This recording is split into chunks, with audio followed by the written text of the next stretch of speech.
Koalicijska pogodba ne sledi najboljšim praksam. Pravite, da je samo za 10% ukrepov mogoče oceniti, kakšne bodo finančne posledice in da bodo v večini negativne. Kaj bi se zgodilo, če bi v enem letu začeli veljati tako zakon o interventnih ukrepih za razvoj Slovenije, o katerim bo morda razpisan referendum, kot tudi drugi ukrepi iz koalicijske pogodbe?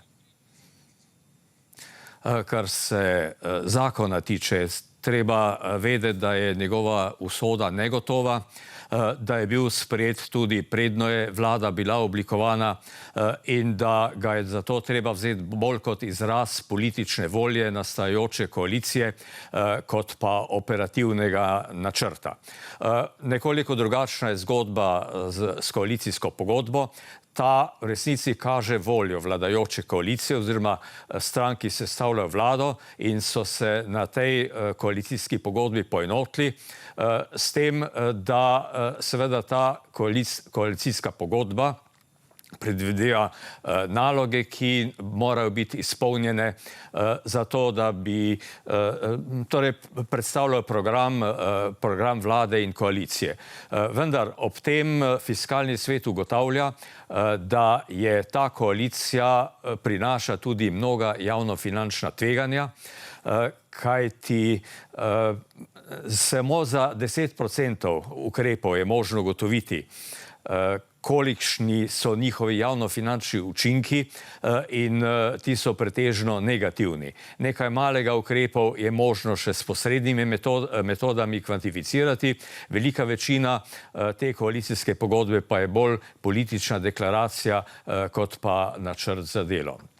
Jaz mislim, da bo glavni izziv pravzaprav sestaviti proračun.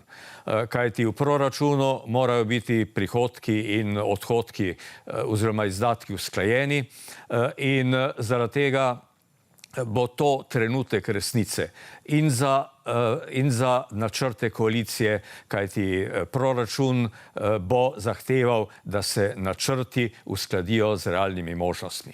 Ampak kolikšen bi bil primanjkljaj, če bi veljali vsi ukrepi, ki ste jih lahko ocenili in so v koalicijski pogodbi? No, kar se tiče interventnega zakona, ki zdaj seveda ne vemo, kako bo uveljavljen, tu smo naračunali okrog 1% bruto domačega proizvoda primanjkljaja, medtem ko v koalicijski pogodbi je tako približno 1,4 odstotne točke bruto domačega proizvoda primanjkljaja lahko pripišemo ukrepom, ki jih je možno kvantificirati. Ukrepom, ki pa jih je možno posredno oceniti, pa še 0,7 odstotne točke bruto domačega proizvoda. Torej skupaj preko 2 odstotnih točk bruto domačega proizvoda. Bi nas tak primanjkljaj že uvrstil med problematične države članice Evropske unije? Ja, k temu moramo prišteti tudi primanjkljaj, ki pravzaprav tekoče nastaja zaradi ukrepov, ki so že v veljavi. Zadnje leto dni je javna poraba močno naraščala in glede na to, da so javnofinančni prihodki naraščali počasneje, se je primanjkljaj povečeval.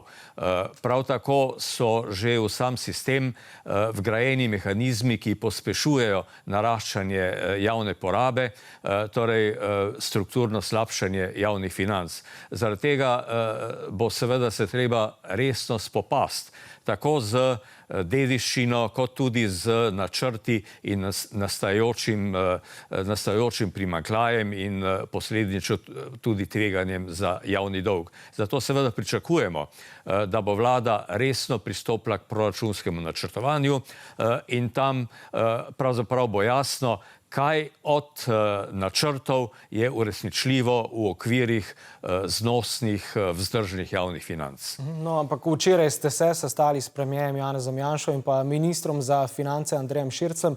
Kako so odgovorili na vaša opozorila? Pozicija vlade je, da ima vzdržnost javnih financ in fiskalna politika absolutno prednost tudi v koalicijski pogodbi.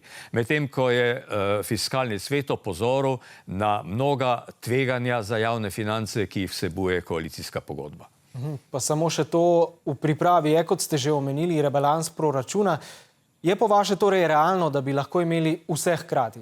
ukrepe iz koalicijske pogodbe, veljavno plačno reformo v javnem sektorju, pa dolgotrajno oskrbo, višja sredstva za oboroževanje in tako naprej?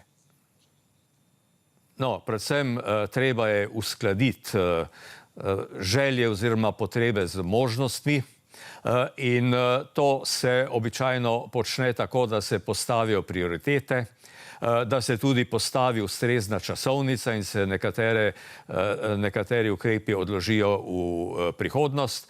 Prav tako pa se poskuša kompenzacija na račun tistih izdatkov, ki jih pregled izdatkov pokaže kot nepotrebne ali pa neučinkovite.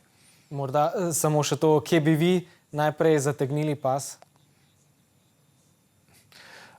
Predvsem pri nepotrebnih izdatkih, ampak tega ne morem povedati na pamet. Ugotovitev nepotrebnih izdatkov je pač stvar analize in stvar politične odločitve vlade na osnovi resne analize, ki pa mora biti ne samo enkratna, ampak trajen postopek v procesu proračunskega načrtovanja.